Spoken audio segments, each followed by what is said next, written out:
At IROS 2024, Dr. Yongliang Qiao from the University of Adelaide organized the workshop on AI and robotics for future farming. Dr. Qiao has been selected for the IROS 2024 New Generation STAR project. In this issue of Knockoff Interview, Dr. Qiao discusses the current status of agricultural robot development and highlights from the workshop. Hello everyone, I'm Yongliang Qiao from the University of Adelaide, Australia. My research interests focus on agricultural robotics and smart agriculture.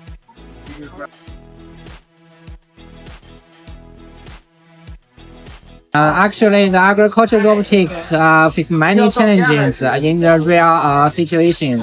As we all know, the farmland is an open area environment, so it will meet some challenges such as the changing lightning, the weather condition, and even we considering the soil and the vegetation situation. I mean, all these they are changing in the real situation that will bring much challenges for the agricultural robotics. Yeah, so generally we can summarize this challenge into three different aspects. The first is that we call it the perception. The robotic need to understand the environment, understand the vegetation situation. The second is the control and decision making challenge. The robotic must make a decision in complex environment very quickly and very smartly, like human beings, to make things in a more efficient way. The third, we may call it the operation robustness, because we want robotic can work in long time with good performance. So make sure the robotics can run smoothly and without some breakdown situations. That's also very important.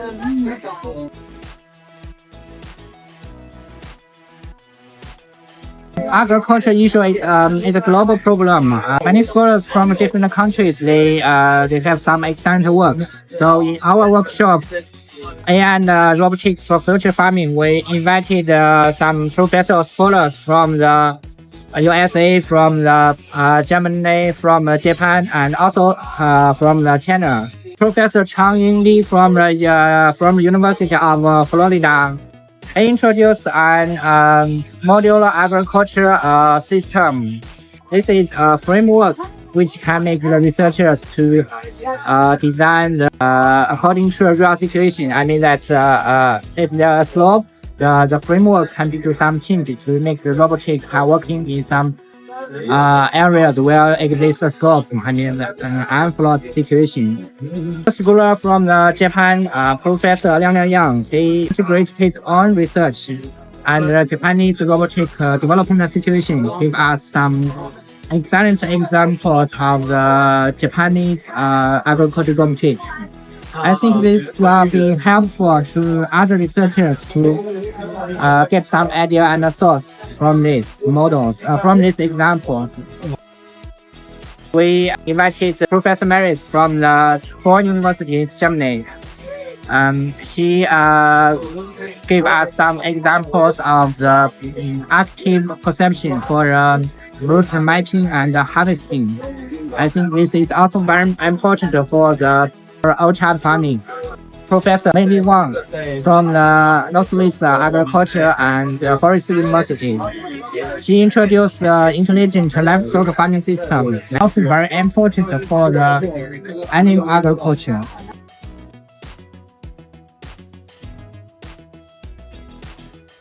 Different countries have their own concerns about agriculture production. They have each country maybe they have their own policy and their own priority targets in terms of the agriculture production or agriculture business. One example is that American, which has has a large scale farmland. That kind of country mostly focus on the agricultural machinery development. Some weeding robots or some harvesting robots are widely used in this kind of country to replace the human being to improve the agriculture production efficiency.